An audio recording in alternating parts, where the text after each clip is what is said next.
রেস্টুরেন্টে আমরা এই একটা রাইস থেকে মিনিমাম 5-6টা রাইস তৈরি করি। রেসিপিটা দেখে নেন, কেমনে তৈরি করবেন সেটা আমি লাস্টে বলে দিচ্ছি। কিছু পরিমাণ তেল আর রসুন কিমা পেঁয়াজ কিমা দিয়ে দিচ্ছি। তার মধ্যে আমি এখানে 10টা হাঁসের ডিম 10টা মুরগির ডিম মিক্স করে ফেটে দিয়ে দিচ্ছি। ডিমটা যখন ব্রাউন কালার চলে আসবে তারপর আমি এখানে গাজর দিয়ে দিব। আর গাজরে হিউজ পরিমাণ পানি থাকে, গাজরটা আমরা এখানে সুন্দর করে ভালোভাবে পানিটা শুকিয়ে নিব। তারপর হচ্ছে একটু ক্যাপসিকাম দিয়ে দিচ্ছি। এই একটা রাইসের থেকে আমরা chicken fried rice, mixed fried rice, তারপর হচ্ছে আপনার স্পেশাল রাইস আমরা কিভাবে তৈরি করি আমি ভিডিওর লাস্টে বলে দিচ্ছি। তারপর রাইসটা দেওয়ার পরে রাইসটা আমি এখানে ভালো মতো হিট করে নিব।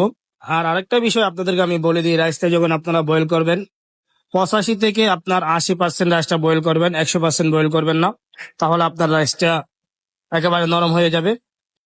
রাইসের জন্য প্রথমে আমি কিছু পরিমাণ লবণ আর চিনি দিয়ে দিচ্ছি। এরপরে দিয়ে দিচ্ছি হোয়াইট পেপার। এরপরে চিকেন পাউডার দিয়ে দিচ্ছি আমি এখানে। এগুলি দিয়ে রাইসটা আমি আবার ভালো মতো হিট করে নিব সুন্দর করে। রাইসটা হিট করে আমরা নামিয়ে রেখে দিব। এরপরে রাইসে যখন চিকেন ফ্রাইড রাইস অর্ডার আসবে আমরা তখন এখানে একটু চিকেন ফ্রাই করে দিয়ে পেঁয়াজ পাতা চাইনিজ পাতা দিয়ে সুন্দর করে রাইসটা আবার তৈরি করে নিব। এটা হচ্ছে চিকেন ফ্রাইড রাইস হয়ে যাবে।